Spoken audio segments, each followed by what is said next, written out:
السلام علیکم دوستو، پاکستان کرکٹ کو ایک اور باصلاحیت آل راؤنڈر مل گیا ہے اور اس کھلاڑی کا نام ہے عرفات منہاس۔ عرفات منہاس نے اپنی شاندار بولنگ اور مفید بیٹنگ کی بدولت کرکٹ شائقین اور ماہرین کی توجہ حاصل کر لی ہے۔ انہوں نے اپنے پہلے ہی میچ میں ایک ریکارڈ توڑ دیا ہے اور اپنا ریکارڈ کام کر دیا ہے۔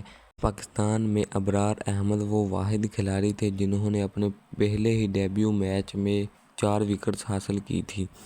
عرفات منہاس نے 5 وکٹیں حاصل کر کے ابرار احمد کا ریکارڈ توڑ دیا ہے۔ پاکستان کرکٹ ٹیم کو ہمیشہ ایسے آل راؤنڈر کی ضرورت رہی ہے جو بیٹنگ اور بولنگ دونوں شعبوں میں ٹیم کو مضبوط بنائے۔ عرفات منہاس بھی انہی کھلاڑیوں میں شامل نظر آتے ہیں۔ ان کی لیفٹ آرم اسپن بولنگ بلے بازوں کو مشکلات میں ڈالتی ہے، جبکہ ضرورت پڑنے پر وہ بیٹنگ میں بھی اہم کردار ادا کر سکتے ہیں۔ یہی وجہ ہے کہ کئی کرکٹ ماہرین انہیں پاکستان کرکٹ کا مستقبل قرار دے رہے ہیں۔